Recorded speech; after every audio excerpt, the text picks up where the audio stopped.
ara garo pidu te alone hala let when you know you know but pina like you say a job machine that we met pidu te alone papa in order take care ma no who nenga ye te ke adika mountain a swan in ha da lutu pa win pu pao mu no ari po ma mu ti de siat dat takku deအနေနဲ့သွားမယ်ဆိုရင်တော့ချက်ချင်းကိုရနိုင်ပါတယ်ဒါတွေက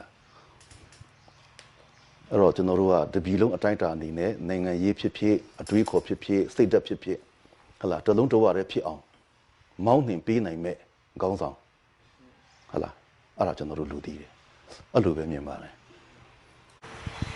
အမှန်တမ်းပြောမယ်ဆိုရင်လူတွေဟာနိုင်ငံရေးအရာပဲပြောမလားလူမှုရေးပဲပြောမလားလူတွေရဲ့အဓိကလူချင်းတဲ့ number 1ကတော့ liberty ပဲလူလလနေချင်းနဲ့ငင်းငင်းချမ်းချမ်းနေချင်းနဲ့ကိုကြမှာကိုဖန်တီးချင်ကြတယ်အဲ့ဒါနဲ့ကျွန်တော်တို့က federal နဲ့ထပ်ပြီးမှမြင်နေတော့ federal ကိုကျွန်တော်တို့ကပူပြီးမှကျွန်တော်တို့ဆိုတာချင်းကိုပဲစုလို့တာမဟုတ်ဘူးမြန်မာနိုင်ငံမှာရှိတဲ့အတိုင်းသားအားလုံးကသူများနိုင်ငံထက် federal ကိုပူလို့လားသလားဆိုတာကျွန်တော်မြင်တယ်ဘာဖြစ်လို့လဲဆိုရင်ဗမာပြည်ခေတ်အဆက်ဆက်ကိုကြည့်မယ်ဆိုရင်ဘရင်လက်အောက်နော်လွတ်လပ်မှုမရှိဘူးပြည်သူတွေပြီးတော့ကိုလိုနီလက်အောက်ဟလာတိုင်းတစ်ပါးလာအုပ်ချုပ်တယ်ကိုကျမကိုဖန်တီးခွင့်မရှိအဲ့ဒါမျိုးတွေကြီးပဲဖြစ်လာခဲ့တယ်နောက်ပြီးတော့ခုဗမာပြည်လွတ်လပ်ရေးရတော့လေခုဗမာချင်းချင်းပေါ့ကွာနော်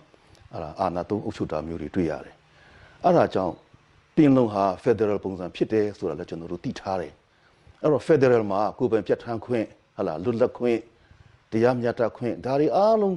လူသားတွေရဲ့အကြိုက်ဆုံးဒီလောကပါဠတရားတွေအားလုံးဟာ federal မှာအားလုံးရှိတယ်လို့ကျွန်တော်တို့ကအထင်နဲ့အမြင်တစ်ထပ်တည်းဖြစ်နေကြတယ်အဲ့ဒါကြောင့်ကျွန်တော်တို့က federal ကိုပို့လို့လားသလားတိုင်းတစ်ပါးထက်ပေါ့နော်ဥပမာအိန္ဒိယနိုင်ငံဆိုရင်မှတ်ရအိန္ဒိယပြည်သူတွေက federal တောင်းဆိုတယ်ဆိုတော့တခါမှကျွန်တော်တို့မကြားဘူး